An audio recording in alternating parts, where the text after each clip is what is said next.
Alamin nga natin, report mo lang kay Jun Di Makutak. Ito naman lakay ang nakakalungkot kasi walang bagyo. Pero 2 probinsya dyan sa Maguindanao ang nakararanas ng pagbaha at higit sa 6,000 pamilya ang apektado. Alamin natin ang sitwasyon dyan mula kay RH19, Jun Di Makutak. Jun?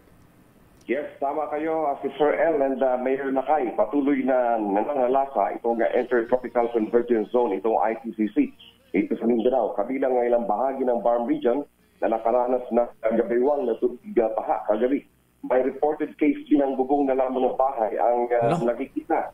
At ilang binabaha ang bahay ng Sharif Saidona, Mustafa, Pagatin, Dato Salibo, Dato Abdullah Sanki, Sharif Agwak, Dato Saulian Patuan, Mama Sapano, Dato Anggal at Dato Odin.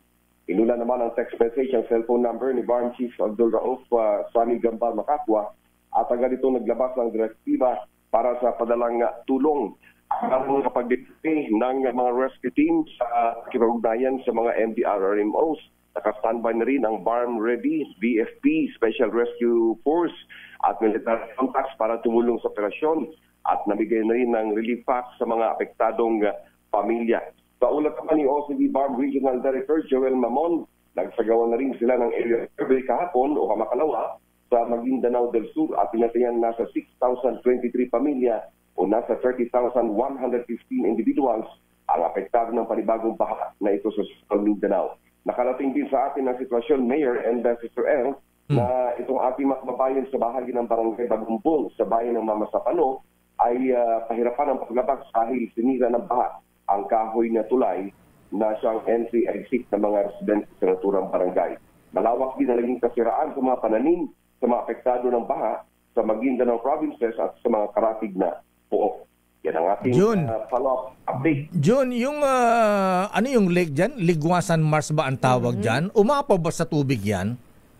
Opo, Mayor. Ito yung Ligwasan Marsh na kung saan napapalibutan ito ng iba't ibang mga bayan-bayan. At umaapaw nga talaga yung tubig sa panahong ito. Matagal na itong problema na kahit walang ulan dito sa bahaging sa ibaba, pag may ulan doon sa may bukid noon o sa may Sarangani Province, papunta ng Ligwasan Marsh. Catch Basin. Opo. Ito yung dahilan. Okay, so paano yung mga tilapia natin dyan? Yes, Mayor. Sarap ng tilapia dyan, di ba? Yes, Mayor. Daming mga dalag dito. Haluan. Dalag?